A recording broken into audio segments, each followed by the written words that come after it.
En nombre del Padre, del Hijo y del Espíritu Santo, te damos gracias, Señor, por este día que nos concedes. Gracias por permitirnos llegar hasta este momento de nuestra jornada. Queremos ponernos hoy en tus manos en esta tarde para que nos ayudes a comprender todo lo que el magisterio de la Iglesia nos enseña, para que podamos hacer nuestras cada una de estas enseñanzas. Te pedimos también que ayudes a nuestros hermanos que ahora sufren, que les conceda la paz y el consuelo en sus corazones. Te lo pedimos a ti, que vives y reinas por los siglos de los siglos. En el nombre del Padre, del Hijo y del Espíritu Santo. Tomen asiento, por favor. Buenas tardes a todos. Bien, pues vamos a continuar con la revisión de este documento que se llama ¿cómo? ¿Cómo se llama? No, sin que lo lean. Si lo empezaron a revisar desde el lunes. ¿Cómo se llama? Amoris Laetitia. ¿Quién escribió este documento? ¿Hace cuántos años? Ok. ¿Sobre qué habla? ¿Sobre la familia? ¿Sobre qué habla? A ver, díganme. General.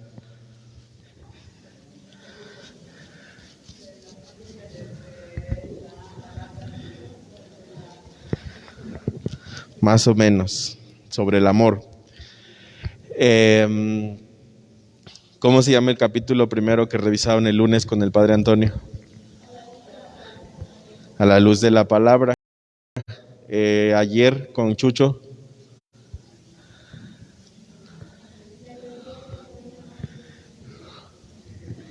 ¿Cómo se llamaba el capítulo de ayer?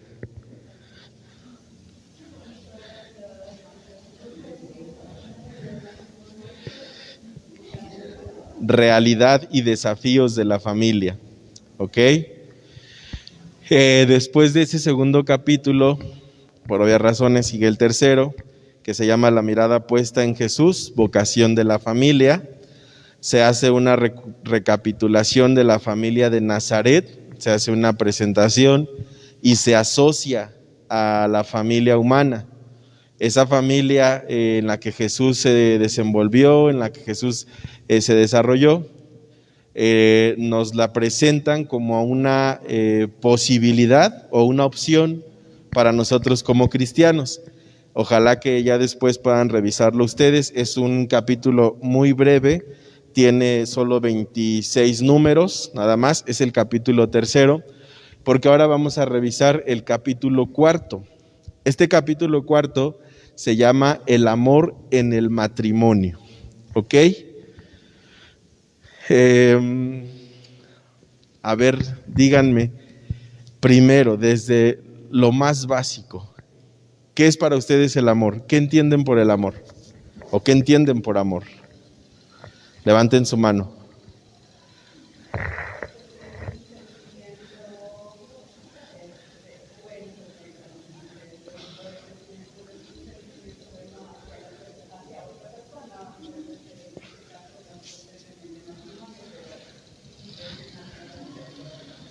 Es un sentimiento bueno, ok. ¿Qué más?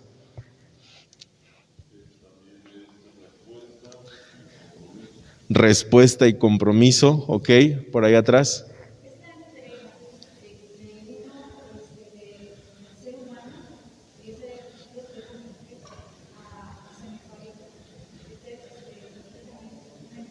Entrega completa. ¿Qué más?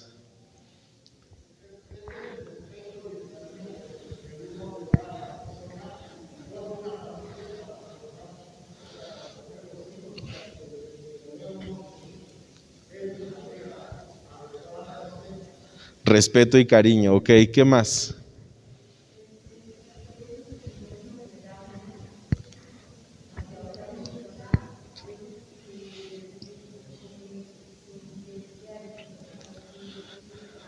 Un sentimiento que no es recíproco. ¿Qué más? Donarse uno mismo. ¿Qué más? ¿Ya? ¿Eso es todo? ¿Agotaron todo el amor? ¿Seguros? El bienestar y el cuidado del otro, ¿ok? ¿Ya? ¿Es todo? Valor, respeto y comunicación. ¿Qué más?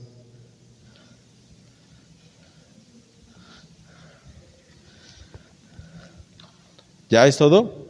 Ok. Supongo que traen su Biblia, ¿verdad?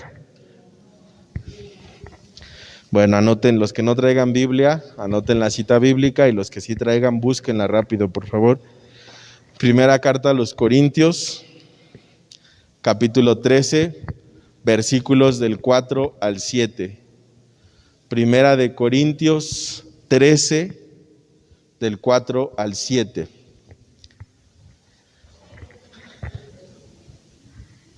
Ok. Adelante, por favor, a la siguiente diapositiva.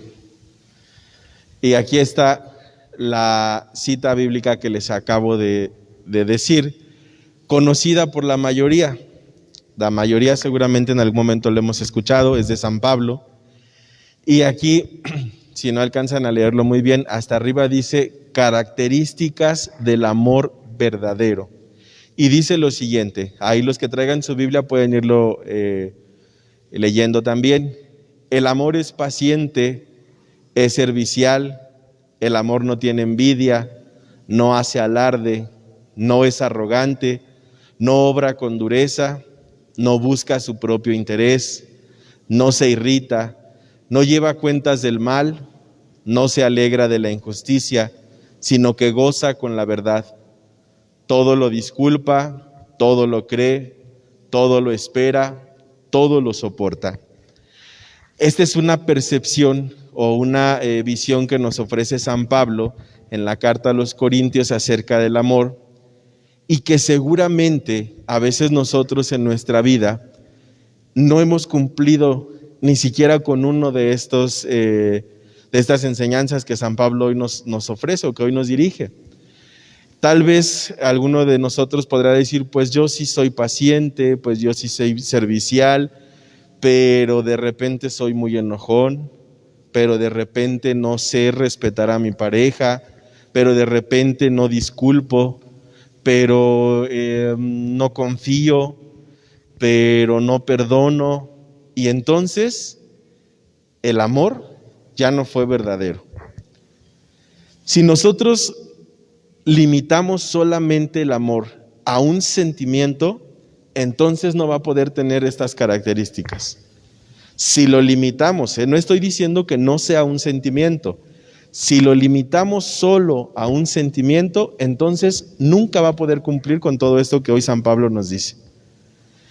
Y esta cita bíblica de San Pablo a los Corintios se convierte precisamente en la carta de presentación del amor cristiano, que cumple con su perfección en el amor mutuo, claro que sí, pero esta es la carta de presentación del amor según San Pablo. El amor que uno siente hacia otra persona tiene que cumplir con estas características para que sea un amor verdadero. Y tal vez, espero que después de esto muchos de ustedes digan, no, pues ya creo que no amo o nunca he sabido amar. Tal vez podremos decepcionarnos ahora de nuestra forma de amar a las personas o de amar aquí ya concretamente a nuestra pareja, en el caso de los que son esposos. Tal vez hoy podríamos decir que no hemos cumplido del todo con estas características y que entonces el amor que sentimos por nuestra pareja no es verdadero. Sin embargo, este camino que seguimos nosotros de iluminación a partir de esta exhortación, pues tiene que llevarnos precisamente a la plenitud de ese amor. Tiene que llevarnos a reconocer que ese amor que nosotros sentimos por las personas no siempre es perfecto, pero que está en camino de perfección, que está en camino de construcción. Fíjense cómo San Pablo, al referirse al amor de esta manera, lo primero que él enuncia es paciente. Y hoy en día, delante de esta pandemia que estamos viviendo, tal vez lo primero que se agotó fue la paciencia. Lo primero que se vino abajo fue la paciencia en nuestras parejas o en la familia. ¿Por qué? Porque muchos de nosotros estábamos tan acostumbrados a nuestra vida que se nos olvidó que había alguien en esa vida. Porque el esposo estaba acostumbrado a salir a trabajar y todo el día se iba y regresaba por la noche y medio saludaba, medio platicaba y entonces ya no conocía a nadie. La esposa, si trabajaba, pues lo mismo. Si estaba en casa, se enfocaba en las cosas de casa y se acabó. Los hijos, lo mismo. Pero cuando volvemos a encontrarnos todos, lo primero que se fue de la casa fue la paciencia. ¿Por qué? Porque no sabíamos convivir entre nosotros. No sabíamos nosotros que dentro de nuestra familia, dentro de ese núcleo que nosotros mismos conformamos, había otras personas que nos necesitaban. Y fíjense cómo en este recorrido les decía, esta primera virtud que aparece, la paciencia. Dice San Pablo que esta es una de las expresiones más acercadas a la misericordia de Dios, la paciencia. ¿Por qué? Porque Dios precisamente es el primero que da muestra de esta virtud o de esta característica. Imagínense ustedes, si Dios no fuera paciente con nosotros, ¿cuántas veces no nos habría castigado ya el Señor? Pero esa paciencia que viene de Dios, justamente es la que nos ayuda a nosotros a comprender que necesitamos ponernos en el lugar del otro, ponernos en los zapatos del otro, entender las limitaciones, las debilidades, las flaquezas del otro. Eso es lo primero que debemos de entender nosotros. A veces delante del esposo o de la esposa no sabemos comprender eso. No sabemos entender la flaqueza, la debilidad, la tendencia o la inclinación a lo mejor a no hacer las cosas como nosotros quisiéramos, a no ser tan perfectos como nosotros quisiéramos. Y entonces la paciencia se convierte precisamente en una de las características que van a fortalecer la vida familiar y van a fortalecer los lazos entre el esposo y la esposa. Fíjense, este documento que estamos revisando dice lo siguiente: el problema es cuando exigimos que nuestras relaciones sean celestiales o que las personas sean perfectas. Los colocamos en el centro y esperamos que se cumpla nuestra voluntad. Cuando alguien nos saca de esa zona o de ese espacio donde nosotros nos hemos colocado como prioridad o como centro, evidentemente todo se desequilibra. Y entonces de aquí es cuando viene precisamente los impulsos, los enojos, los arrebatos, las discusiones, porque no somos capaces de aceptar y tolerar lo que el otro es. No somos capaces de aceptar la debilidad y la flaqueza del otro. Buscamos la perfección del otro sin antes encontrar nuestra propia perfección. O queremos forzar al otro a que sea exactamente igual que yo. Si yo digo que esta mesa es negra, esta mesa va a ser negra, porque yo lo digo, porque yo así lo quiero. Cuando nosotros no aprendemos a establecer ese vínculo de comunicación con la pareja, corremos el riesgo de ser dominantes. Antes de ser una pareja, estamos buscando nuestro propio interés, solo nuestra propia satisfacción, solo nuestro propio bienestar. Contrario a lo que San Pablo dice al principio, paciencia. El amor es paciente. El amor es paciente y es capaz de esperar tanto que va a soportar que el otro no sea como yo. De eso se trata el amor en pareja. El amor tiene siempre un sentido de profunda compasión que lleva a aceptar al otro como parte de este mundo. Es decir, tú eres parte de mí, Tú mi esposo o tú mi esposa, eres parte de mí. Y entonces al ser parte de mí, yo te acepto a ti tal cual eres. Hoy en día, uno de los problemas y dificultades más grandes que viven nuestras nuevas generaciones es pretender hacer del otro lo que ellos quieren. Antes, el problema que vivían las generaciones pasadas fue la dominación, el sometimiento. Aquí las cosas se hacen como yo digo. Yo soy el hombre y yo mando y yo digo cómo se hace todo. En esta búsqueda del empoderamiento de la mujer, ni siquiera se invirtieron los papeles. Al contrario, se pusieron uno contra otro. La mujer buscó sus intereses, el hombre buscó sus intereses. Y entonces hoy las relaciones, hoy los matrimonios se basan precisamente en eso, en la confrontación. Más allá de la comprensión, más allá del dinamismo que debe de existir en una pareja, hoy es una lucha constante por saber quién sobresale, por saber quién es mejor, por saber quién está mejor, por saber quién gana más, por saber quién es más poderoso.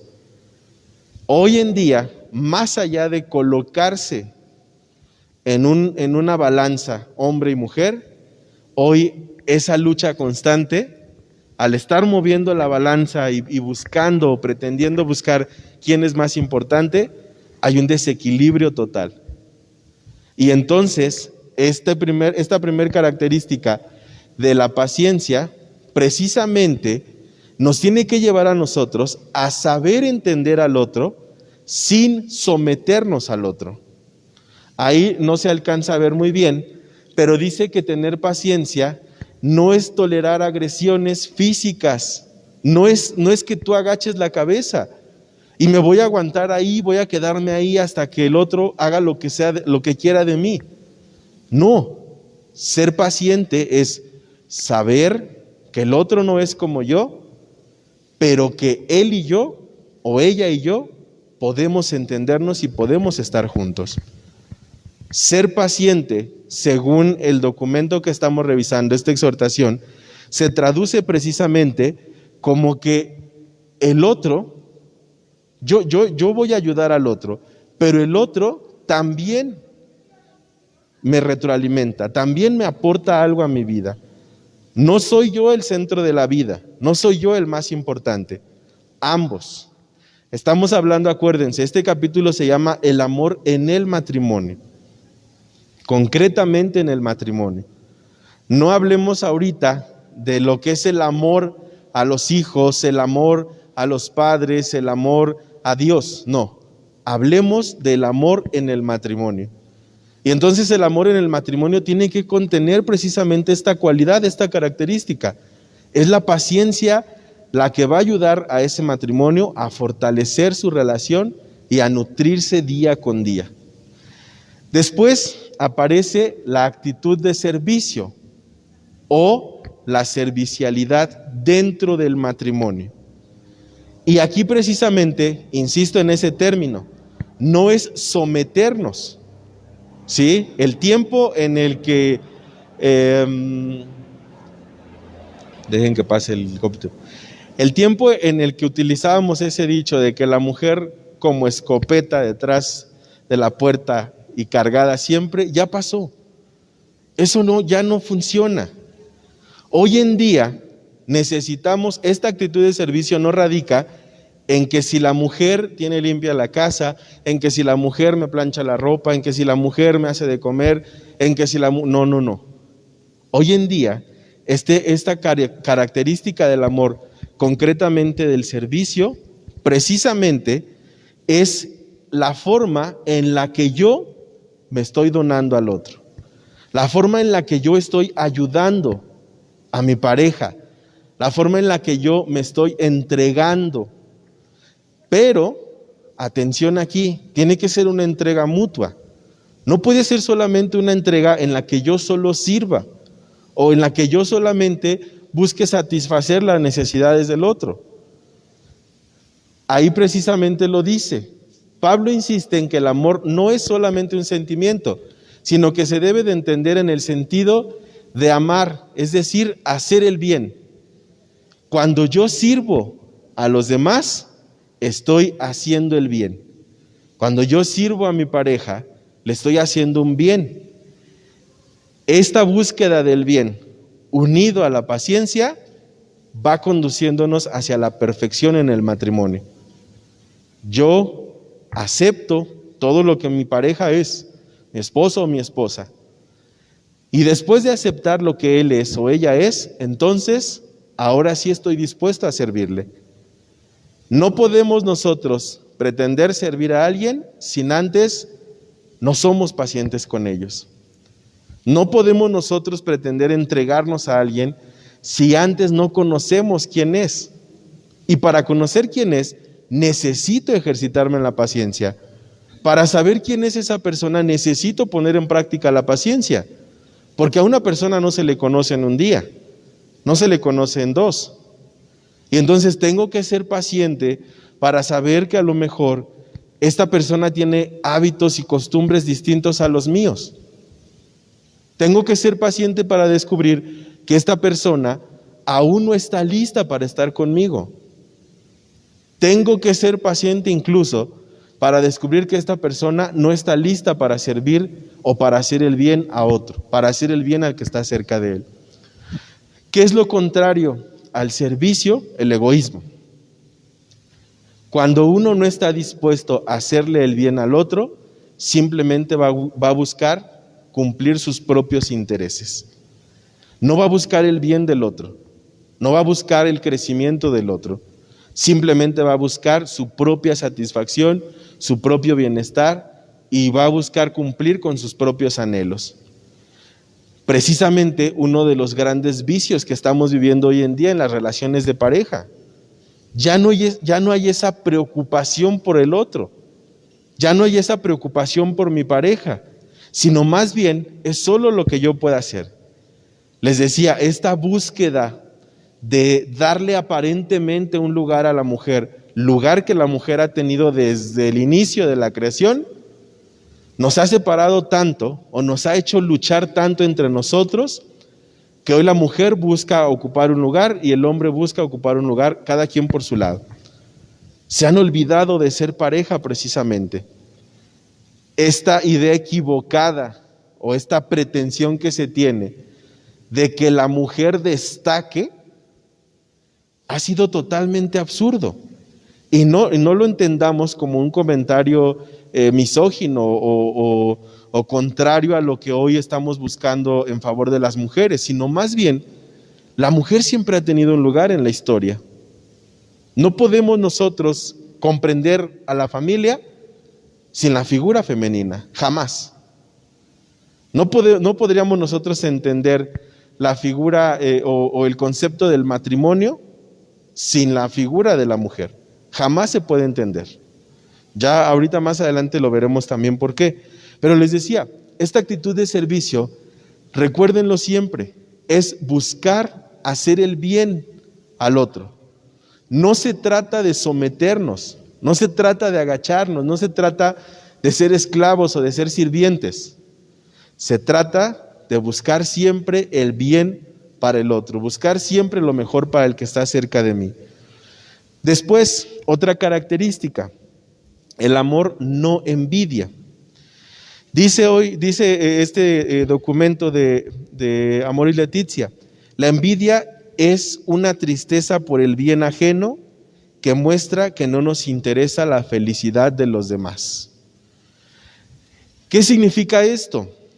Obviamente sabemos el concepto de envidia, ¿no? Sabemos que es anhelar lo que el otro tiene o buscar lo que el otro tiene a como dé lugar. Pero en este sentido del matrimonio, se va a entender como una división entre ellos. Yo no me voy a gozar con el triunfo de mi esposo. Yo no me voy a alegrar por los triunfos o por los logros de mi esposa. Al contrario, voy a buscar eliminar esos sueños, eliminar esos triunfos, eliminar esos logros. A mí no me va a alegrar, no me va a hacer sentir bien que mi esposa esté a lo mejor ascendiendo más que yo. A mí no me va a alegrar que mi esposo esté siendo mejor que yo. Y entonces, eso no es el amor. La concepción que San Pablo hoy nos presenta no envidia lo que el otro es. Al contrario, vinculados a estas dos características que ya hemos revisado, tanto la paciencia como el servicio, siempre se va a buscar lo mejor para el otro. No podemos pretender nosotros amar a una persona si no buscamos lo mejor para ella, si no buscamos servirle, y mucho menos si envidiamos lo que él es. Jamás vamos a poder nosotros entablar una relación realmente sólida y estable sin antes no buscar siempre el bien y lo mejor para esa persona. Si por encima de todo eso siempre van a estar nuestros propios intereses, evidentemente nunca vamos a conseguir absolutamente nada. Dice ahí en esta diapositiva, en el amor no hay lugar para sentir males por el bien del otro. Es decir, a mí jamás me va a incomodar que aquel que esté cerca de mí o aquella que está conmigo esté avanzando o esté logrando cosas que a lo mejor yo no he podido conseguir. A mí nunca me va a incomodar eso, nunca me va a hacer sentir menos o nunca me va a hacer sentir inferior. Al contrario, cuando yo amo a mi esposo o a mi esposa, soy capaz de aplaudirle incluso los logros que yo no he podido conseguir. Siguiente característica, el amor no hace alarde. Fíjense lo que dice nuestra exhortación. Es importante que los cristianos vivan esto en su modo de tratar a los familiares poco formados en la fe, frágiles o menos firmes en sus convicciones. La actitud de humildad aparece aquí como algo que es parte del amor, porque para poder comprender, disculpar o servir a los demás de corazón, es indispensable sanar el orgullo y cultivar la humildad. Cuando nosotros pretendemos colocarnos precisamente en un sitio superior al del esposo o al de la esposa, cuando nosotros buscamos hacer alarde de lo que hemos realizado, de lo que hemos conseguido, entonces no estamos buscando el bien para el otro. Entonces no estamos buscando lo mejor para el otro. Al contrario, estamos o insistimos en someterlo, insistimos en ponerlo por debajo de nosotros. No hay un equilibrio, les decía, esta balanza en la que está el esposo y la esposa. Cuando están en esta lucha constante, evidentemente al buscar quién gana el peso, la balanza está totalmente desequilibrada y tambaleándose de un lado a otro, porque no hay una búsqueda común de intereses, sino más bien es una lucha, una confrontación. Y entonces aquí lo mencionamos, no hace alarde. Quien ama sabe ubicarse en su lugar sin pretender ser el centro. Es decir, yo sé lo que soy, yo sé lo que tengo cualidades, características, virtudes, defectos, yo sé lo que soy. Y también sé en qué sitio me voy a colocar y en qué sitio tengo que ubicarme. Porque yo no puedo pretender ser el centro de la vida de mi esposo, de mi esposa o de mi familia, lleno de vicios, lleno de defectos y sin aceptar que otro me corrija. Tengo que buscar yo la manera y buscar la forma de reconocer que yo también me equivoco, que todos estamos ahí juntos y que nadie es más importante que el otro. Ubicarse en el sitio que cada uno le corresponde. Hoy es muy curioso y es una tendencia que a la cual nos estamos conduciendo, que los papás se comportan como hijos, los hijos como los papás, y entonces ya no hay orden, ya no hay normas, ya no hay reglas, todo es desorden, todo es pelea, todo es confrontación.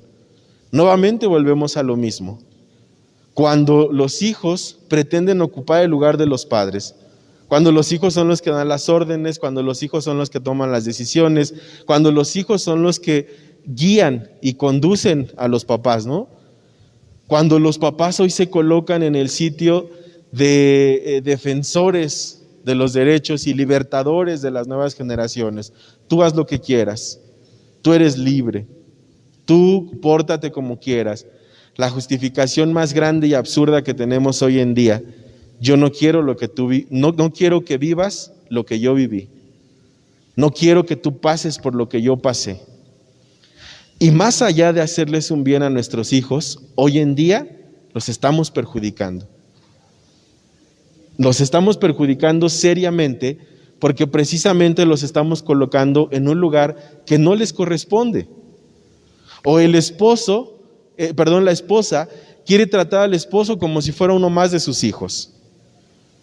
Y ese es un error muy grave. O la esposa quiere comportarse como si fuera la hermana de sus hijos. Y es un error muy grave. Cada uno ocupa un lugar en la familia, cada uno ocupa un lugar en esa relación o en esa unidad familiar. Cada uno ocupa un sitio y cada uno debe de aprender a respetar ese sitio. Les decía, volviendo a la primera característica, la paciencia. Hay que aprender a ponernos en el sitio, en el lugar del otro, pero nunca pretender ocupar el lugar del otro. Nunca querer quitar a ese de ese lugar y colocarme yo. Si tú eres mamá, tú tienes que asumir el rol de mamá, el rol de la esposa. Si eres papá, tendrás que asumir el rol de papá, el del esposo. Si eres hijo, tendrás que asumir ese rol. Pero no podemos nosotros hoy pretender que los hijos tengan mayor autoridad en el hogar que los mismos padres. Eso es un error muy grande que estamos cometiendo. Y fíjense, continuando con esta misma característica, dice, la lógica del amor cristiano no es la de quien se siente más que otros y necesita hacerle sentir su poder, sino que el que quiera ser el primero entre vosotros, que sea vuestro servidor. Tampoco es justificable hoy el autoritarismo en las familias. Aquí se hace lo que yo digo, aquí se hace lo que yo mando y no me importa la opinión de nadie más, no me importa lo que los demás piensen, porque aquí se va a hacer lo que yo diga. El amor no hace alarde, ¿no? O incluso, fíjense, este dicho que también tendemos a utilizar mucho, lo hago porque te quiero, porque quiero lo mejor para ti.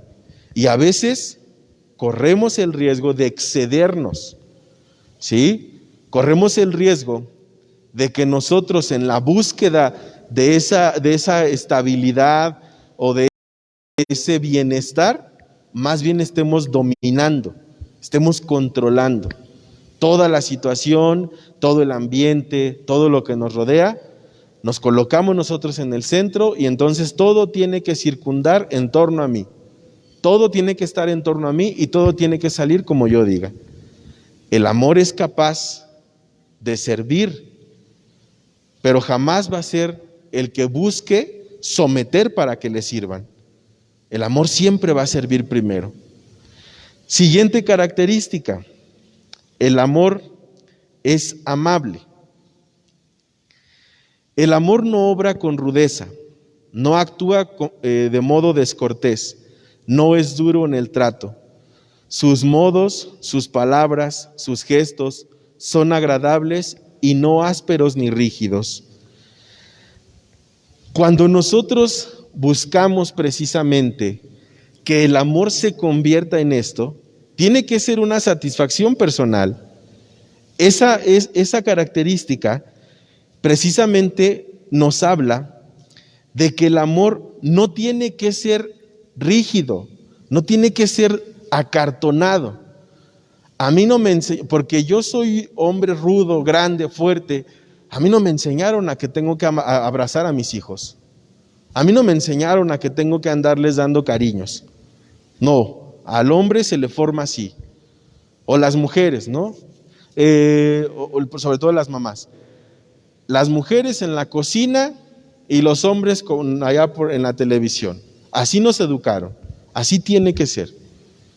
El amor es tan superior, el amor es tan grande y está por encima de esos intereses tan vanos, que incluso va a buscar precisamente superar esas cosas, esas costumbres o esas tradiciones adquiridas a lo largo del tiempo. Pero siempre, recuérdenlo, insisto en esto, siempre el amor va a buscar el bienestar del otro. Siempre va a buscar lo mejor para el otro. Atención, no justifiquemos nuestros excesos creyendo que es lo mejor para el otro.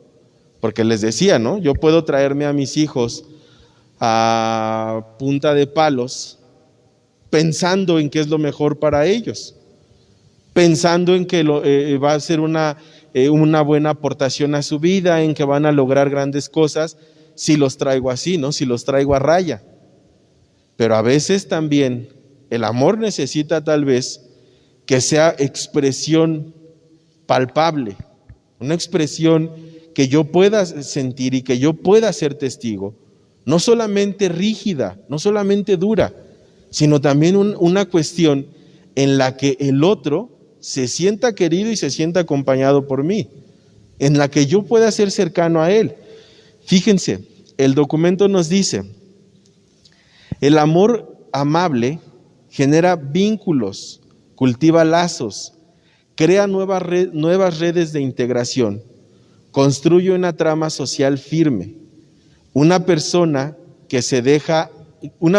que ama es capaz de dejarse amar.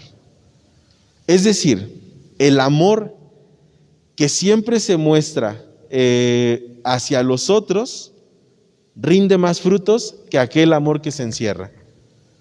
Yo no soy capaz de expresar el amor a los míos porque eso me puede costar que ya no me respeten, que me sientan débil. Yo puedo presentar una imagen débil, una imagen a lo mejor con flaquezas delante de los otros, y entonces ya no soy capaz de amar. Y fíjense, esta frase que aparece en la exhortación es muy bella. Este amor amable genera lazos, vínculos, fortalece la integración de la familia. Y a veces eso es lo que nos hace falta. Hoy en día es muy curioso cómo en las familias ya ni siquiera existe esa cordialidad de darnos los buenos días. Ya ni siquiera existe ese detalle a lo mejor de felicitarnos en el cumpleaños o de estar en familia.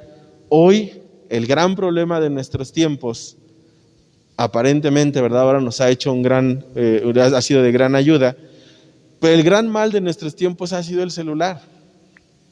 Porque aunque vivamos en la misma casa y sea el cumpleaños del papá, le mandamos mensaje. ¿Para qué me voy a levantar a abrazarlo? ¿Para qué lo voy a ir a ver? Mejor le mando un mensaje, le mando un emoji y ya con eso se da por bien servido, ¿no? Fíjense cómo hoy nos hemos apartado tanto de estas características del amor, que precisamente nos hemos encerrado, nos hemos ensimismado, hemos sido egoístas y entonces ya no buscamos el bienestar del otro. Ya no buscamos fortalecer precisamente estos lazos que antes nos unían. Simplemente ahora buscamos nuestros propios intereses. ¿Qué es lo que a mí me hace sentir bien? ¿Qué es lo que a mí me hace sentir pleno? Después, dice, el que ama es capaz de decir palabras de aliento, que reconfortan, que fortalecen, que consuelan, que estimulan. El que es amable en el amor, es capaz de ofrecer una palabra de aliento a aquel que lo necesita. Pero les decía, a veces nos hemos separado tanto, seguimos en esa lucha constante, en esa confrontación constante, que ya ni siquiera somos capaces de poder solidificar esos lazos que nos unen. Ya no somos ni siquiera capaces de ser empáticos con los mismos que están cerca de nosotros. Ya no hablemos de los que están fuera. Ya no somos empáticos ni siquiera con aquel que tenemos a nuestro lado, el esposo o la esposa. A veces nosotros mismos somos los que vamos rompiendo y fracturando esos lazos que antes nos unían y que ahora se han convertido en cadenas que nos separan. Siguiente característica, no busca su propio interés. Vean cómo cada una de las características que vamos enunciando se van enlazando una con la otra. Entonces decíamos que en la servicialidad se va a buscar el bien del otro. Y entonces aquí se insiste, no busca su propio interés. Significa que el amor puede ir más allá de la justicia y desbordarse gratis sin esperar nada a cambio. Cuando nosotros somos capaces de entregarnos, de desprendernos de lo que nosotros somos, entonces los frutos que se esperan de ese amor son más abundantes. Es decir, ya no me ocupo yo de lo que soy, ya no me ocupo yo de los intereses o de los proyectos, es en común, porque tampoco significa que el no buscar mis intereses tenga que renunciar a todo lo que yo me he propuesto, porque de repente por ahí es eso, ¿no? Hoy el gran pretexto de las parejas es, no me caso porque tengo planes a futuro. Y él tiene sus planes y yo tengo mis planes, y entonces cada quien. Insisto en esa separación, porque si las cosas se pusieran en común, entonces los logros son para los dos. El logro de uno es la satisfacción del otro, y así mutuamente. Hoy en día el problema es que se buscan los propios intereses. Solo yo quiero alcanzar esta meta, solo yo quiero tener una casa, quiero tener el auto, quiero tener, viajes, una carrera, solo yo. No puedo esperar a que el otro cumpla con sus proyectos, porque lo más importante es lo que yo hago. Lo más importante es lo que yo tengo planeado y lo que yo espero. Fíjense, dice la exhortación, hemos dicho muchas veces que para amar a los demás, primero hay que amarse a sí mismo. Sin embargo, este himno al amor afirma que el amor no busca el interés propio o no busca lo que es de él. También se usa esta expresión en otro texto. No se encierren en vuestros propios intereses. Nadie tiene un lugar mayor que el otro le ha dado. Es decir, yo puedo poner en común las cosas con mi esposo o con mi esposa. Podemos tener cosas en común. Pero si yo mismo soy el que le digo que lo que yo hago es menos que lo que él hace, entonces yo le estoy dando un lugar. Entonces yo estoy poniendo detrás mis proyectos, mis planes, y le estoy dando mayor importancia a lo que él o ella está haciendo. Y entonces el amor no busca sus propios intereses, sino va a buscar precisamente las cosas en común, lo que ambos puedan lograr, lo que ambos puedan construir, lo que ambos puedan alcanzar. No se buscan los intereses propios, no se buscan los intereses personales, sino se busca precisamente la perfección de ambos. Dice también este documento, el amor puede ir más allá de la justicia y desbordarse, hasta llegar al amor más grande, que es dar la vida por los demás, dar la vida por el otro.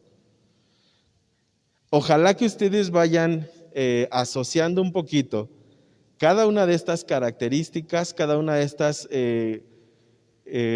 cualidades que tiene el amor, y descubran más adelante por qué San Pablo escribió esto. Porque San Pablo no era casado, Ahí él les dio una pista, San Pablo no era casado. Y entonces hay una razón por la que San Pablo habla de esta manera del amor.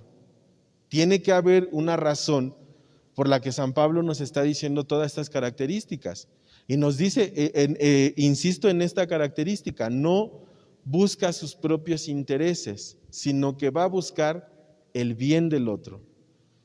llegar al momento en el que sea capaz de renunciar a sí mismo para darse al otro, para darle lo mejor de sí al otro. Fíjense hasta qué grado llega el amor. Después dice la siguiente característica: no se irrita. Alimentar la agresividad íntima no sirve para nada, solo nos enferma y termina aislándonos. Esta es una de las características que seguramente más nos ponen a prueba. Regresando hasta la primera característica, la paciencia. Aceptar y entender lo que el otro es, pone en juego esta característica. ¿Quién de nosotros nunca se ha enojado? ¿Quién de nosotros no ha perdido los estribos y no ha querido mandar a volar a todo el que esté cerca de nosotros? Aquel que lo haga, pues que nos cuente cómo le hace, o aquel que ya lo hizo, perdón, que nos cuente cómo le hace, porque todos en nuestra vida hemos experimentado esto, el enojo, la ira. Pero fíjense cómo San Pablo nos da precisamente una lección y una pista de la actitud que nosotros debemos tener ante el enojo. Todo aquel que se enoja no le sirve de nada. Es como ese dicho que utilizamos: el que se enoja pierde. ¿Por qué? Porque no ganas nada. Ahí lo dice: solo nos enferma y termina aislándonos. Esta exhortación, bien, ahí precisamente en estos puntos, entre los números 103 y 107, precisamente habla de eso, o hace hincapié en esa actitud de no irritarse. Y la recomendación más grande que nos hace el Papa Francisco es: nunca, fíjense bien, seguramente ya lo habían escuchado en otro momento, pero esto lo dice el Papa Francisco: nunca vayas a dormirte sin antes reconciliarte con tu pareja. Nunca se duerman enojados. Y precisamente es porque el Papa Francisco, asociándolo a esta enseñanza de San Pablo, nos dice: la irritación, la ira, el enojo, solo nos enferma, solo nos separa, no nos ayuda absolutamente nada. Si tú te enojas con tu esposo o con tu esposa por algo que no hace, por algo que no hizo como a ti te gusta, entonces, aunque tú te enojes, seguramente no lo vas a hacer cambiar. ¿Qué es para que combatamos, para combatir, esta actitud o esta característica de la ira? ¿Qué es lo que necesitamos poner en práctica? La paciencia, exactamente, la paciencia. Por eso les decía, San Pablo nos va llevando de la mano de cada una de estas características para hacernos regresar al punto de partida, que es la paciencia. No hay más, no hay otro camino.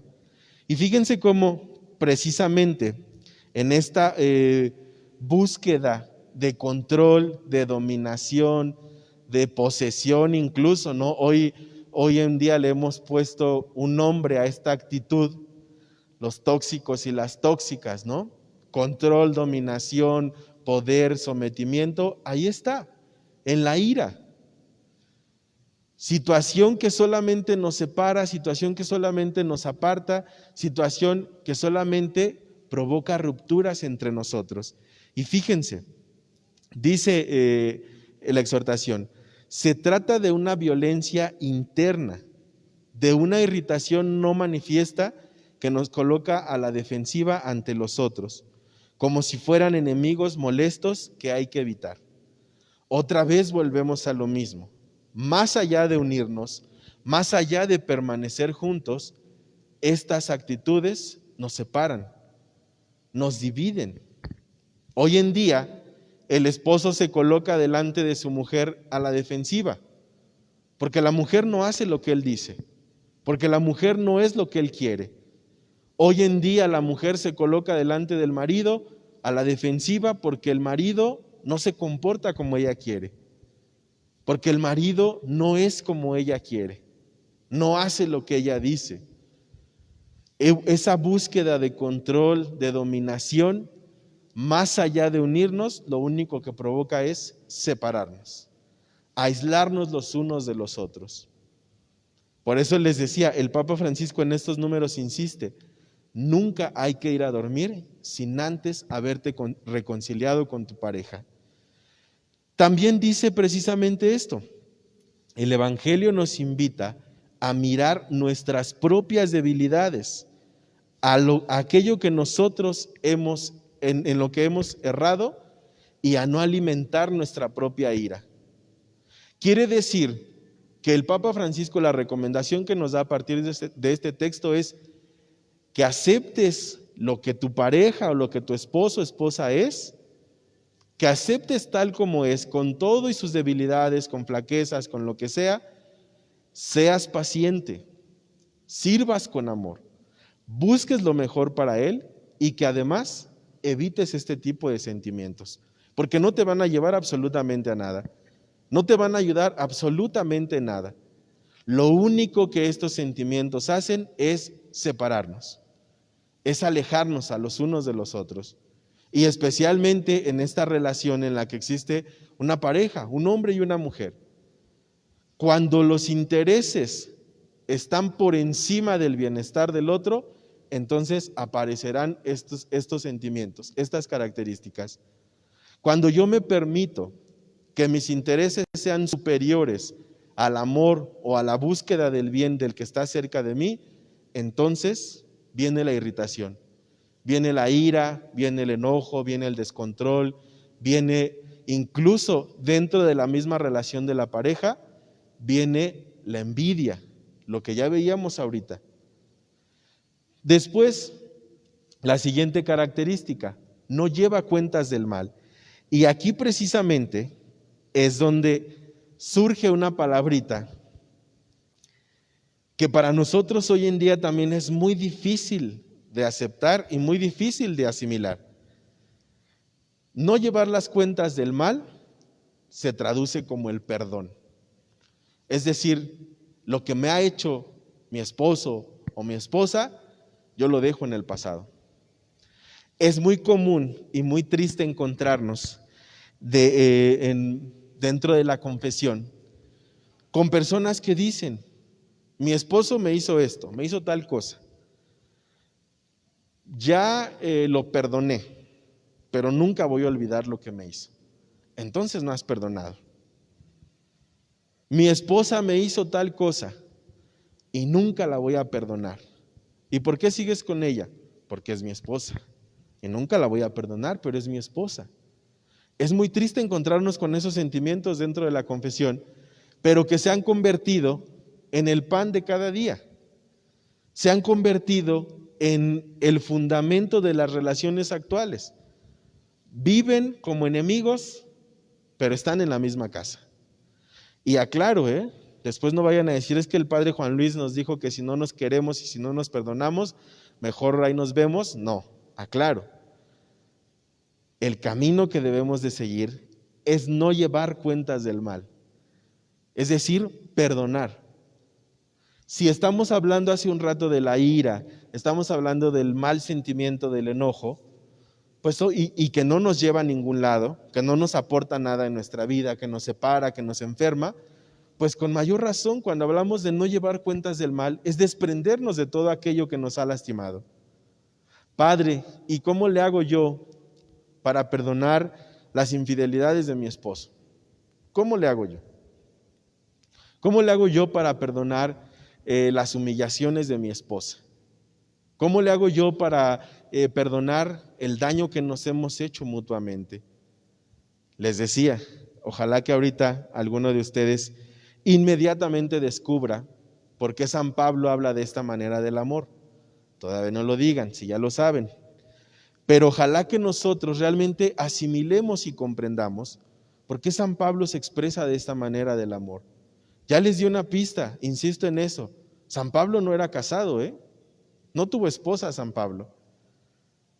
Y para aquellos que hoy dicen, ¿por qué los sacerdotes pueden colocarse a hablar o pueden pararse a hablar del matrimonio de una esposa o de un esposo? Ya lo sabrán. al final sabremos y descubriremos por qué nosotros sí podemos hacerlo. Claro, ustedes como esposos tendrán mayor experiencia, pero nosotros también tenemos la experiencia y tenemos la autoridad para hablar del amor, sobre todo para hablar del amor entre los esposos. Entonces, fíjense, no lleva cuentas del mal. Cuando hemos sido ofendidos, desilusionados, el perdón es posible y deseable, pero nadie dice que sea fácil. ¿Se acuerdan ustedes cuál fue una de las súplicas que hizo Jesús cuando estaba colgado en la cruz? Y ahora, volvamos a la primera característica del amor. ¿Cuál es? Jesús fue paciente con aquellos que lo ofendieron. Jesús fue paciente con aquellos que lo lastimaron. Si Jesús, fíjense, Jesús siendo Dios, si Jesús hubiera reaccionado impulsivamente, no quiero ni pensar cómo le hubiera ido a estos soldados romanos que le hicieron todo eso. Pero Jesús fue paciente, Jesús supo esperar y buscó, fíjense, no vamos a entrar ahorita en detalles aquí ni en dilemas, pero Jesús buscó incluso lo mejor para esos hombres. Cuando Él ruega a su Padre y les dice, perdónalos, Él está buscando lo mejor para esos hombres. A pesar de todo lo que le habían hecho ya a Jesús, a pesar de que ya lo estaban crucificando, a pesar de que lo habían herido, a pesar de que se habían burlado de Él, Jesús pacientemente busca lo mejor para aquellos que lo han lastimado. Hoy San Pablo nos dice, no es fácil, el perdón no es fácil, sin embargo, no es imposible.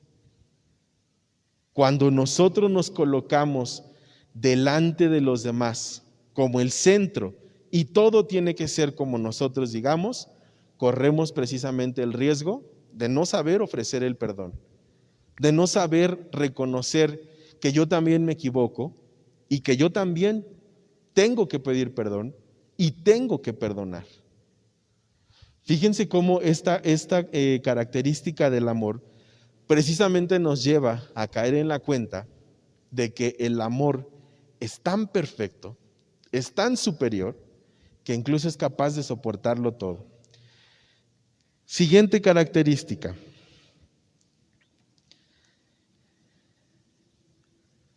No se alegra de la injusticia. Cuando el amor alcanza estos grados o esta superioridad, precisamente, insisto en eso, va a buscar lo mejor para el otro, va a buscar que éste se sienta bien, se sienta pleno, se sienta satisfecho, pero nunca se va a alegrar de que el otro se equivoque, nunca se va a alegrar de los errores, las debilidades o las flaquezas del otro. Al contrario, va a buscar el poder hacer sentir mejor al otro. Va a buscar que el otro se sienta satisfecho, se sienta pleno y se sienta realizado con cada una de las cosas que hace. Cuando nosotros encontramos esta actitud delante de Dios, precisamente vamos a reconocer todo esto que les estoy diciendo, no los defectos y las debilidades del otro, y no nos vamos a alegrar de que el otro no haya alcanzado, no haya logrado lo que él se propuso. Dice la exhortación, cuando hemos sido ofendidos o desilusionados, el perdón es posible y deseable.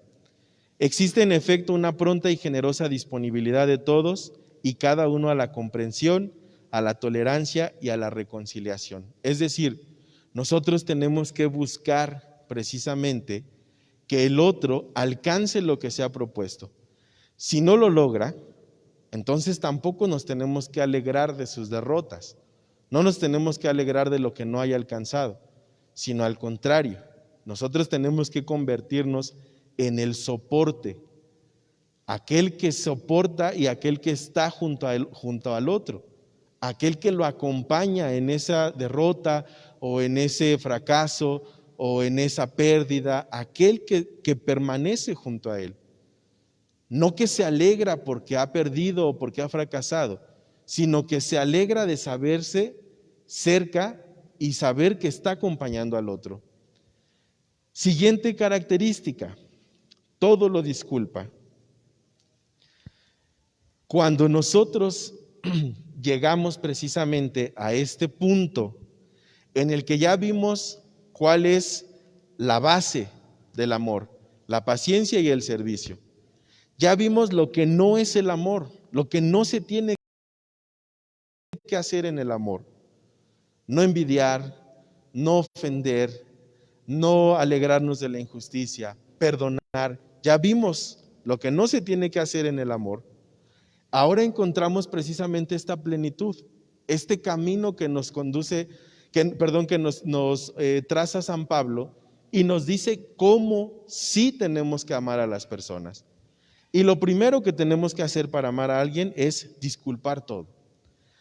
Padre, tengo que disculparle a mi esposo o a mi esposa que me humille constantemente.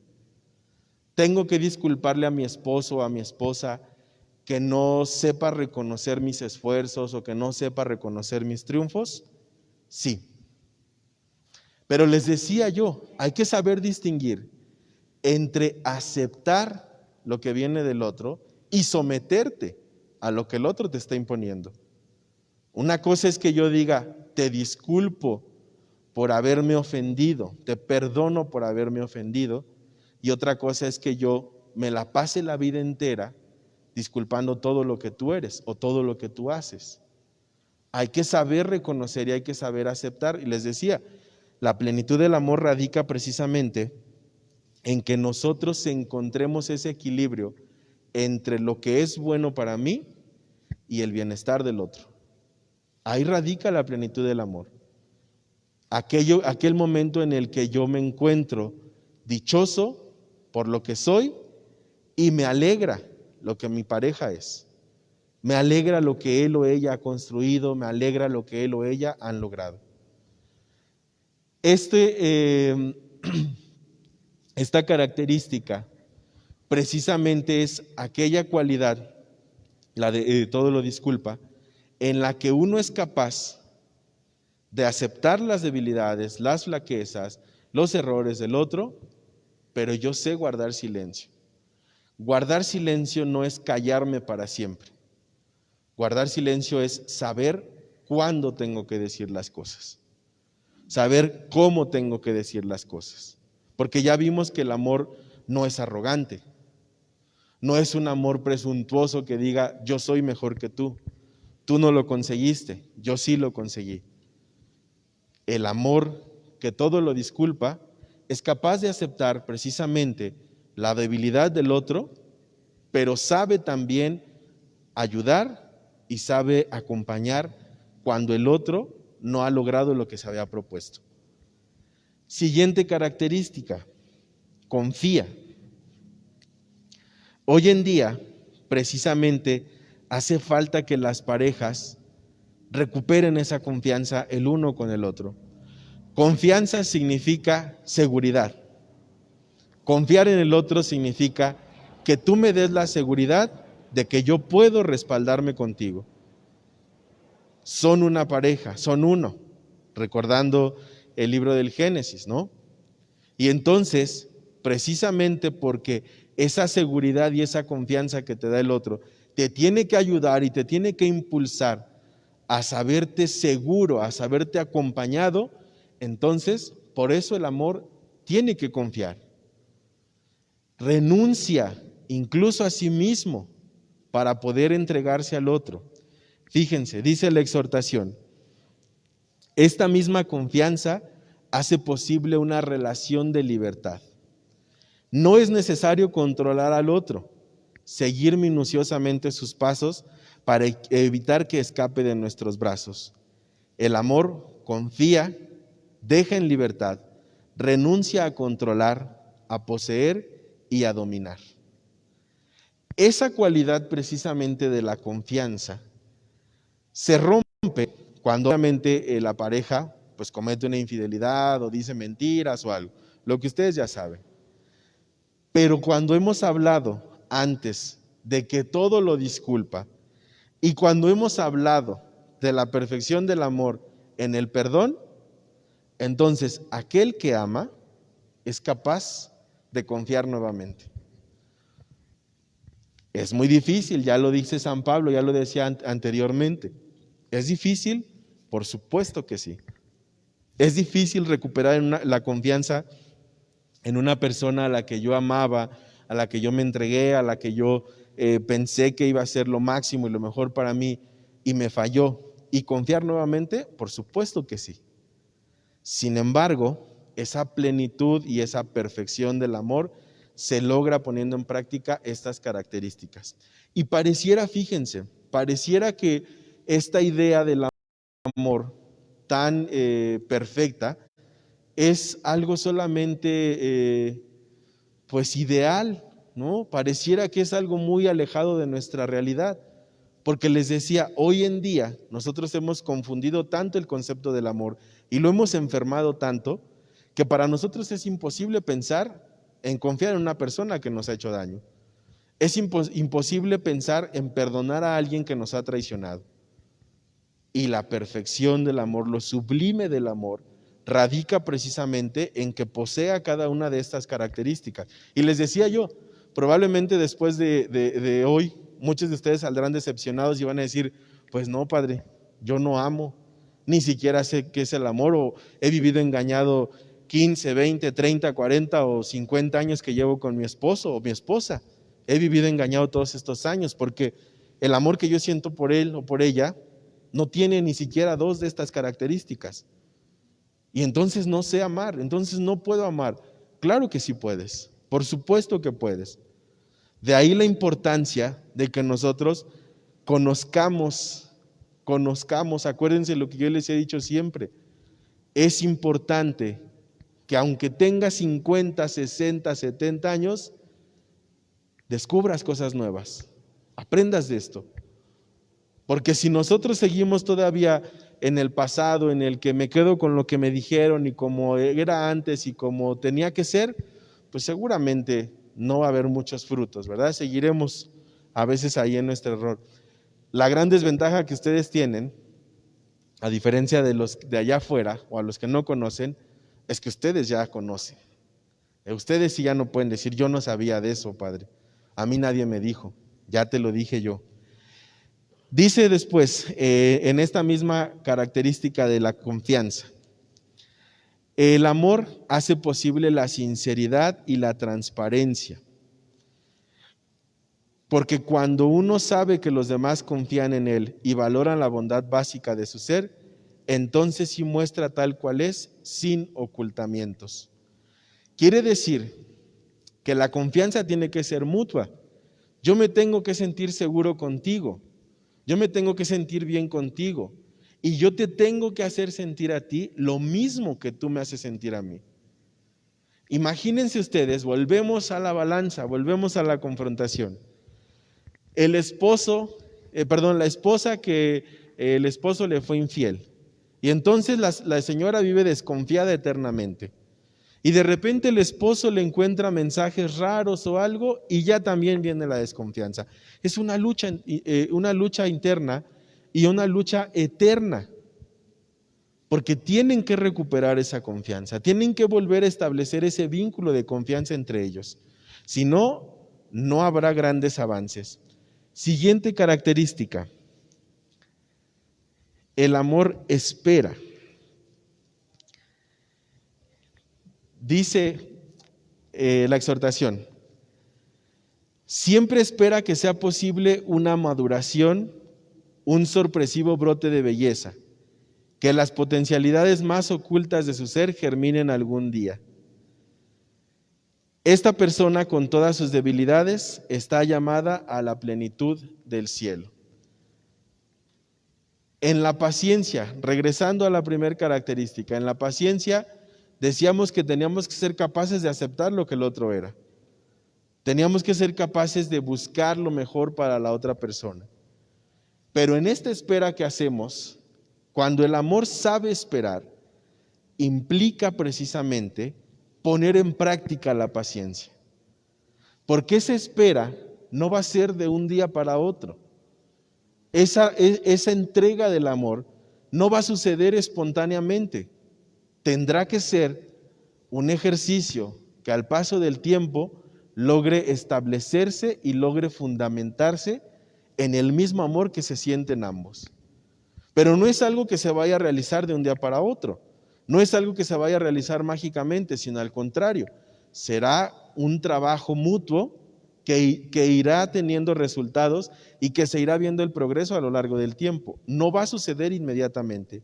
El amor espera, y entonces el amor pone en práctica la primera característica que decíamos, la paciencia, saber esperar. Finalmente, esta última característica, soporta todo. Dice aquí, el amor, a pesar de todo, aun cuando todo el contexto invite a otra cosa, manifiesta que puede y es capaz de soportar todo. Cuando hablamos de soportar todo, insisto en esos términos, no significa que la esposa tendrá que vivir sometida, que la esposa tendrá que vivir maltratada. No significa que el esposo tendrá que vivir dominado o tendrá que vivir acorralado por la mujer. No. Soporta todo significa que el amor se convierte en la base, el soporte de la vida. Si la relación de los esposos se soporta o se fundamenta en el amor, entonces será capaz de poder enfrentar todo lo que venga a su vida, todo. Y fíjense, cuando nosotros hablamos precisamente de cada una de estas características, nos tiene que llevar concretamente, regresando a la primera idea, a buscar siempre el bien del otro.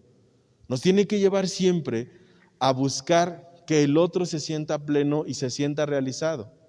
No con mis intereses, no con lo que yo haga, no con lo que yo realice, sino con lo que mi propia vida le está ofreciendo al otro. Buscando siempre lo mejor del otro. Con estas características que hemos revisado, ¿por qué creen que San Pablo hable así del amor?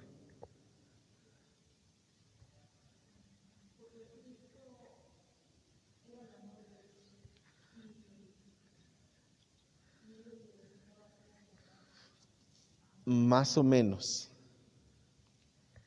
¿Por qué San Pablo habla de esa manera del amor? ¿Por qué se expresa así del amor? Si pudieras regresarle a la primera, por favor, Jesús. Sí, perdón, a la segunda.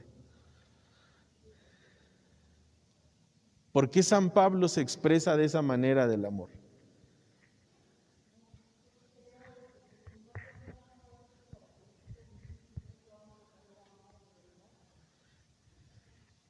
Por ahí va, casi, a ver, ¿alguien más? Porque el primero que amó de esa manera fue Jesucristo. ¿De dónde aprendió San Pablo del amor? De Jesucristo, de su experiencia de Jesús. No lo aprendió de otro lugar, no lo aprendió de un libro, no lo aprendió de una charla, no lo aprendió en ningún otro sitio. San Pablo aprendió del amor gracias a su experiencia de Jesucristo. Ahí fue donde San Pablo encontró la plenitud de su amor, en Jesús. Por eso les decía yo, San Pablo no fue casado, San Pablo no tuvo una esposa, y entonces, ¿por qué habla de esa manera? ¿Habla desde su propia experiencia del amor con Cristo? Claro que sí. ¿Habla desde su propia experiencia de lo que él veía en esa comunidad de los Corintios? También. Por eso es que nosotros como sacerdotes, si bien no tenemos la gran experiencia, porque no hemos formado una familia o no tenemos una esposa, probablemente esa pueda ser la justificación de que nosotros no podemos hablar del amor o no podemos hablar del matrimonio. Sin embargo, sí conocemos del amor. Sí sabemos lo que el amor es, lo que no es y lo que espera el amor de nosotros. Y fíjense cómo, para que nosotros podamos reafirmar o afianzar esto que hemos revisado, Si le pudieras poner en la que nos quedamos, por favor, Jesús.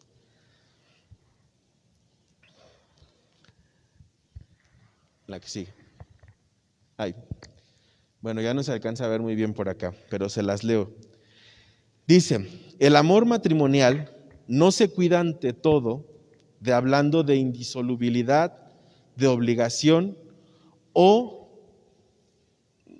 sino afianzándolo gracias a un crecimiento constante bajo el impulso de la gracia.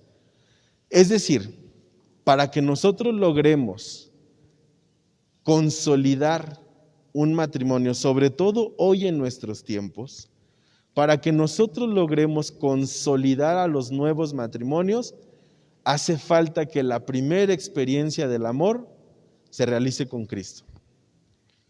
Para que se conozca precisamente la perfección del amor, la plenitud del amor.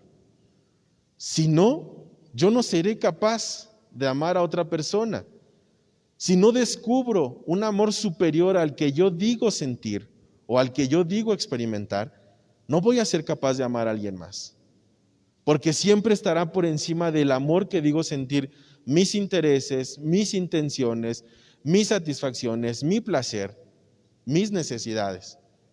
Nunca habrá esa empatía por el otro.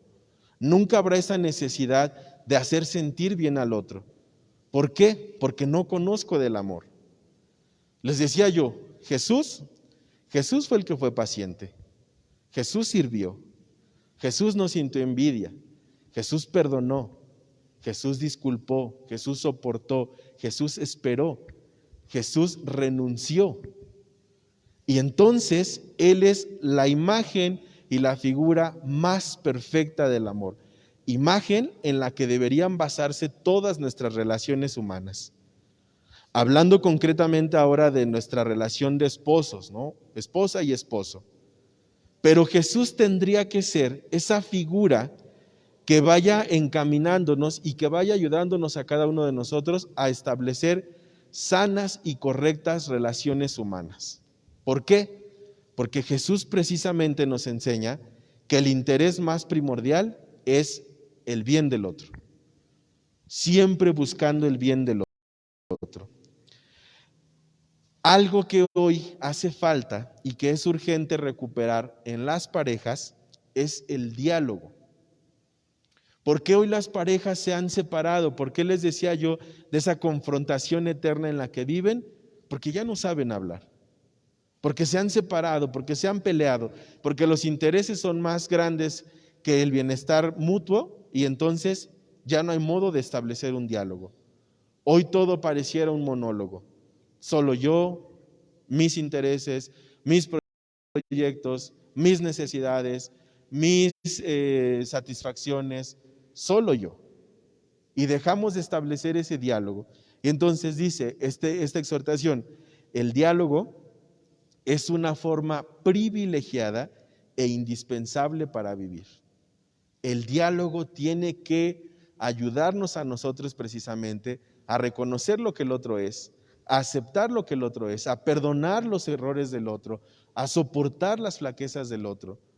El diálogo nos tiene que ayudar a reconocer que yo no soy el centro del universo, que yo no soy el centro del mundo, que también hay alguien que está a mi alrededor, hay alguien que está conmigo y que también necesita que yo lo comprenda. El amor supera las peores barreras.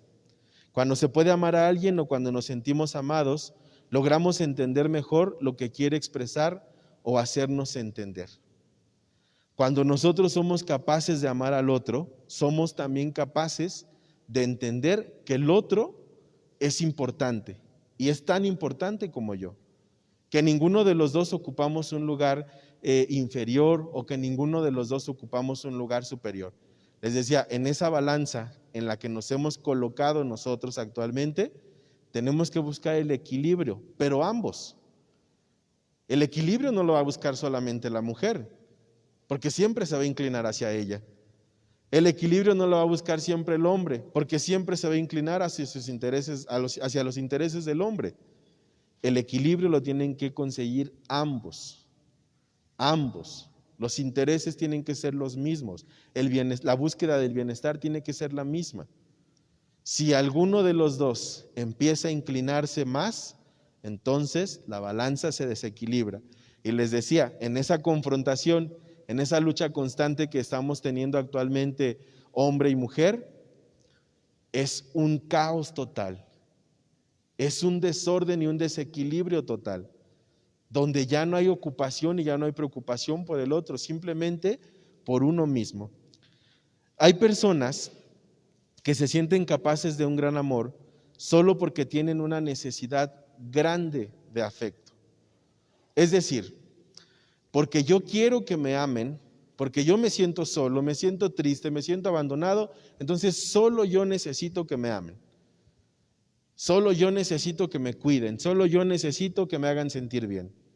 Y entonces, de esa manera, confundimos el término del amor.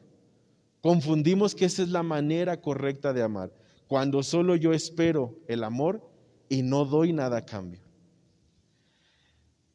La vida en familia es todo eso y merece ser vivida enteramente. Dios mismo es quien va conduciendo precisamente esta posibilidad de amarnos. Por eso les decía, la experiencia que debemos de tener nosotros en torno al amor tiene que ayudarnos y tiene que llevarnos a encontrarnos con ese máximo ejemplo y ese máximo testimonio del amor, Jesús mismo. Otra de las cosas que actualmente se viven en la sociedad es que a veces nosotros confundimos, o los jóvenes sobre todo ahora, han confundido el amor con la sexualidad desenfrenada. Si hay relaciones sexuales, entonces hay amor. Si no, no funciona. Dice precisamente que el Señor creó la sexualidad para que entre nosotros se pudiera establecer este vínculo de amor, este culmen del amor. Y entonces, si hemos hablado hace un momento del amor como este culmen, esta plenitud de la vida, esta plenitud de los hombres, imagínense ustedes solamente que en una relación se busquen los intereses personales o que se busque solamente el placer o la satisfacción personal. Seguramente no va a haber ningún fruto, seguramente no va a haber nada que nos ayude o no va a haber nada que nos conduzca hacia esta plenitud del amor que es el mismo Jesús. También en esta misma exhortación se nos habla de que el amor que nos prometemos tiene que superar toda emoción, sentimiento o estado de ánimo. Es decir, yo estoy enojado, me siento triste, me siento decepcionado y pienso que por eso nuevamente caemos en la actitud egoísta, ¿no? Pienso que porque yo estoy experimentando esos sentimientos, solamente yo soy capaz de ser amado, pero no soy capaz de amar al otro, porque yo estoy sufriendo, porque yo me siento mal, porque yo me siento triste, porque yo me siento decepcionado. Solo yo estoy sufriendo. Solo a mí me hace falta sentir el amor de los otros. Y aquí hay que tener muchísimo cuidado. En la relación de pareja, el amor tiene que ser mutuo, tiene que ser del uno para el otro. Así como decíamos hace un momento, la búsqueda del bien en ambos, la búsqueda del bien para ambos casos, tiene que ser también el amor mutuo, el amor que ambos establezcan, el uno con el otro. Si nosotros logramos establecer ese vínculo del amor en el matrimonio, seguramente alcanzaremos cada una de estas cualidades y de estas características de las que San Pablo nos habla. Entonces, es muy importante que cada uno de nosotros reconozcamos esa importancia que el amor tiene dentro de nuestros matrimonios, sobre todo ahora con las nuevas generaciones. Hoy el matrimonio para las nuevas generaciones se ha convertido en una moda, en una costumbre solamente, una moda o un evento social o un sentimiento pasajero, ¿no? Temporal. Duran 2, 3 años juntos y después se acabó el amor, se acabó el gusto y entonces cada quien por su lado. O la inversa, ¿no? El temor el miedo al matrimonio. ¿Para qué casarnos? ¿Para qué contraer matrimonio? ¿Para qué hacerlo si de todo modo nos vamos a separar? La insistencia en el fracaso, ¿no? La insistencia en el que uno de los dos tenga miedo a que las cosas no funcionen. Hoy en día, especialmente a nosotros, sobre todo a los que ya somos adultos, nos toca precisamente promover este estado de vida, el matrimonio, como una opción para alcanzar la plenitud y la felicidad en la vida de las personas.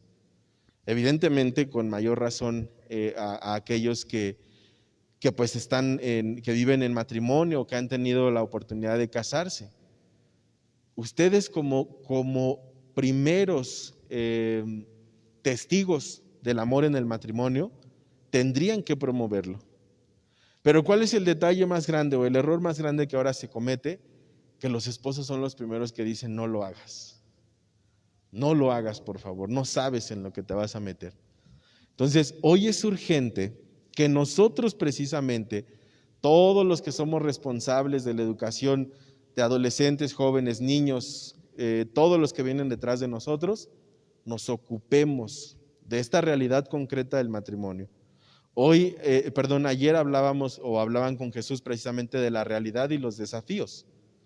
Hoy estamos hablando del amor visto desde la perspectiva de Dios, el amor en el matrimonio. Mañana, Dios mediante, hablaremos de cómo formar a nuestros hijos, cómo formar a esas nuevas generaciones precisamente bajo esta visión. Cómo hacerle para que ahora los jóvenes o para que las nuevas generaciones vean como una opción en su vida el matrimonio y que no se convierta solamente en una moda, en una costumbre o en una tradición, sino que en ese sacramento encuentren la plenitud de sus vidas y la felicidad que los conduzca hacia el mismo Dios, esa felicidad que los haga reconocer que es Dios quien está en medio de ellos. Si nosotros realmente nos enfocamos y nos esforzamos porque cada día las nuevas generaciones se ocupen de su vida de fe, seguramente las cosas pueden marchar mejor. Pero si nosotros mismos, les decía hace un rato, no somos los que vamos dejando que los papeles se inviertan, vamos dejando que las realidades vayan cambiando, pues obviamente nosotros mismos estamos dándole la espalda a la obra de Dios y dándole la espalda a las cosas que Dios quiere hacer en nosotros.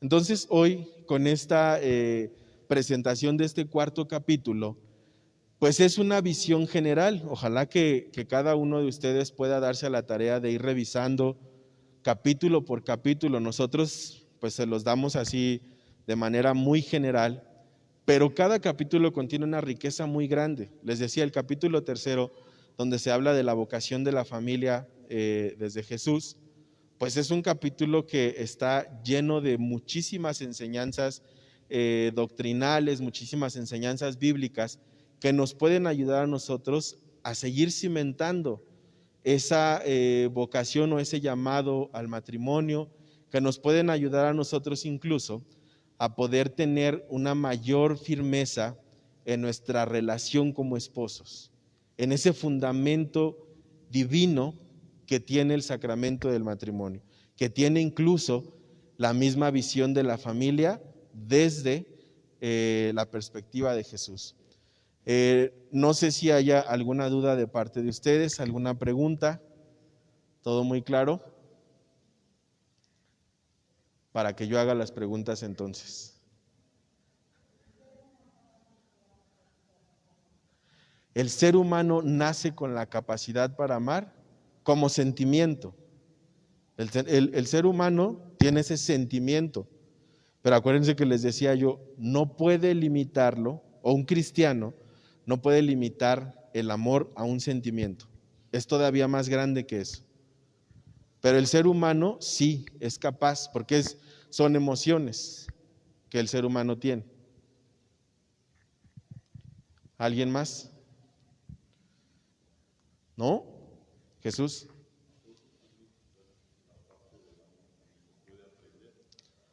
Lo ejercitamos, claro. Sobre todo, les decía, bajo la percepción de San Pablo, ¿no? Vamos aprendiendo a amar, vamos perfeccionando nuestra forma de amar, porque incluso lo que para mí es amor como sacerdote no va a ser lo mismo que para Jesús como esposo o como padre de familia, pero sí también nos vamos ejercitando. Exacto, son en común, pero pues vamos ejercitándonos también nosotros. Bueno, todos.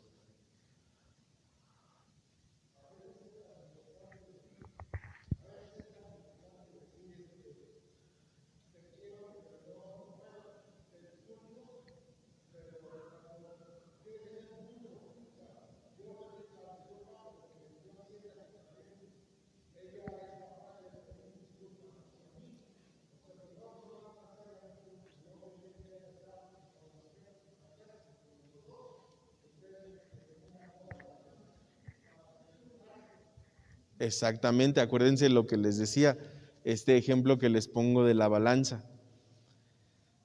Si uno de los dos no pone de su parte, la balanza se desequilibra. Y entonces, en esa lucha, en esa búsqueda de control, de dominación, de posesión, de lo que ustedes, como ustedes quieran llamarle, pues obviamente va a haber un descontrol ahí terrible, ¿no? Todo se va a estar moviendo. Y entonces siempre en esa búsqueda del control, pues se va a pretender que una de las dos partes sea la que pueda manipular para que se establezca otra vez el orden. Pero tiene que ser mutuo. Si solamente una de las dos partes trabaja para ese equilibrio, no se va a conseguir. Tiene que ser algo mutuo. Si se busca el perdón, tiene que ser de ambos. Si se busca la comprensión, si se busca la paciencia, tiene que ser de ambos. No puede ser solo uno. Uno solo no puede sostener la vida matrimonial. Tiene que ser de común acuerdo. ¿Algo más?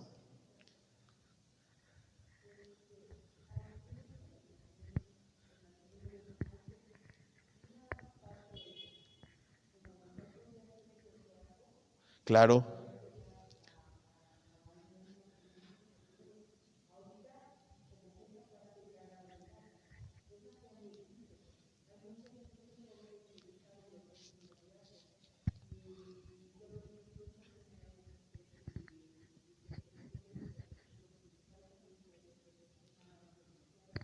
Claro, es fundamental incluso.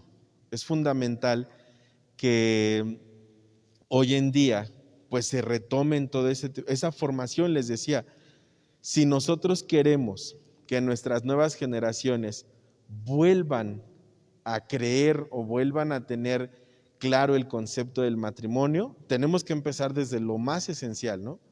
¿Y dónde es lo esencial? En nuestras mismas casas, en la familia. Hablarle a los jóvenes varones de la importancia, del respeto, del amor. Hablarle a las jovencitas exactamente de lo mismo. ¿Sí? No podemos nosotros ahora pretender formar a nuestros jóvenes solamente bajo la visión de que haz lo que quieras, hazlo como quieras. No podemos hacer eso, porque por eso hoy se nos están yendo de las manos. Por eso hoy los jóvenes se nos están perdiendo. ¿Por qué? Porque nosotros les empezamos a decir que podían hacer lo que quisieran, o que podían ser lo que ellos quisieran, o que podían hacer las cosas como ellos quisieran. Y por eso hay un orden. Ayer justamente Chucho les mencionaba un poco acerca de la imagen del matrimonio, ¿no? La pareja, hombre, mujer, géneros, sexualidad. No podemos nosotros ahora buscar adaptarnos o adecuarnos según a las ideologías o a lo que nuestra sociedad nos está ofreciendo. No podemos. Esto es lo que la iglesia nos pide. Y esto es lo que nosotros tenemos que respetar y lo que nosotros tenemos que hacer. A lo mejor ya en otro momento podremos hablar de esos temas que también la iglesia puede opinar. Sí, porque les decía yo el viernes pasado que hablábamos de los profetas, ¿no? El profeta denuncia, pero el profeta da argumentos, dice por qué. Si nosotros nada más simplemente decimos, no acepto la unión de personas del mismo sexo porque no, pues eso es un argumento absurdo, no sirve de nada, es como hablar con cualquiera de allá afuera. Sin embargo, si nosotros damos el fundamento de por qué no estamos de acuerdo o por qué la iglesia no acepta la unión entre personas del mismo sexo, entonces ya sabremos y ya cada uno elegirá lo mejor o lo que crea que sea mejor para él. Pero no podemos nosotros hoy en día simplemente decir no porque no me gusta o no porque no quiero. Hay que dar fundamentos, hay que dar argumentos. Y entonces les decía, el noviazgo es fundamental. De ahí parten muchísimas cosas, ¿no? Desde tener un noviazgo sano, respetuoso, responsable, hasta llegar ya al momento del matrimonio, ¿no? Y de eso va a depender muchísimo también la relación matrimonial o el vínculo matrimonial ya. ¿Algo más? ¿No? Bueno, espero que les haya servido un poco esta revisión que hemos hecho de este cuarto capítulo. Recuerden, como se los he dicho yo siempre, nosotros no agotamos todo lo que los textos son, léanlos ustedes también, por ahí dense la oportunidad de revisarlos ya con mayor detenimiento, con mayor profundidad. Si a lo mejor algún día que ya lo leyeron nos dicen, padre, oiga, ¿sabe que no le entendí? Lo podemos revisar sin ningún problema, ¿de acuerdo? Entonces, muchísimas gracias para todos, gracias por estar aquí, gracias por darse la oportunidad de profundizar en su fe y de seguir madurando en cada una de estas enseñanzas que la iglesia nos da. Y pues los invitamos, recuerden, el día de mañana tenemos una cita a las 5 de la tarde para seguir revisando este documento y el próximo viernes también tenemos una cita para seguir con la cuestión de la Biblia, ¿de acuerdo? Pues muchísimas gracias a todos, que Dios los bendiga. Bueno, pues agradecemos al Padre Juan Luis. Muchas gracias, Padre, por compartirnos. Solamente 2 avisos, ya el Padre dijo uno, el día de mañana a las 5, a las 6 tenemos la Eucaristía y a las 7 la hora santa. Sí, yo sé que va a ser un poco más largo el tiempo, pero creo que vale la pena. Hoy más que nunca debemos de buscar al Señor en la oración. La diócesis de Ecatepec, bueno, nuestro Padre Obispo nos ha enviado un esquema para pedir por las desgracias que estamos viviendo aquí en Ecatepec. Fíjense, yo soy del pueblo de San Pedro Jalostoc. Hoy tuvimos la oportunidad de compartir algo con nuestros hermanos más necesitados y platicaba yo con los padres de la parroquia de San Pedro y realmente dice, estamos viviendo una desgracia. Muchas gentes han perdido en totalidad su hogar. No tienen que comer, no tienen muebles. Y bueno, o sea, pudimos entrar, pero todo estaba lleno de lodo, lleno de tierra, todavía hay agua en muchas casas, ¿verdad? Y parece que la lluvia no va a cesar. Entonces, más que nunca, nosotros podemos ayudar de 2 maneras. Primero, como buenos cristianos, orando. Y segundo, ya por ahí, a través de la página del Facebook de la parroquia, hemos subido una lista de cosas comestibles, de utensilios de aseo, cobijas que están necesitando ahora nuestros hermanos de San Pedro Jalostoc, de San Andrés de la Cañada, y ahí estaremos ahí un poco mediando lo que ustedes puedan compartir y donar con los hermanos, ¿verdad? Se los agradecería mucho. Ya hay personas que han traído un poco, pero no es suficiente. Ojalá que Dios toque el corazón de cada uno de nosotros y podamos seguir trayendo insumos para compartir con los hermanos que más lo necesitan. Entonces nos vemos el día de mañana y ojalá, ¿verdad?, vengan con tiempo, vuelvo a repetirles, para meternos en un momento de oración, ¿verdad? Lluvias, temblores, aborto, ¿qué más? ¿Qué más? Hoy el Padre nos ha hecho una extraordinaria exposición y lamentablemente parece que nuestro país va para atrás. Queremos sentirnos país de primer mundo y pareciera que siendo de primer mundo es matando a nuestros bebés, a nuestros ancianos. Y bueno, entonces les invito pues a que el día de mañana podamos unirnos a una oración a través de la Eucaristía, la hora santa, pero no olvidemos también la plática de mañana. Les agradezco esa disposición que tienen para seguir viniendo y pidámosle a Dios que no nos llueva el día de mañana durante la plática y la charla y la misa para entrarnos todos en un momento de encuentro y de oración. Muchas gracias y buena noche.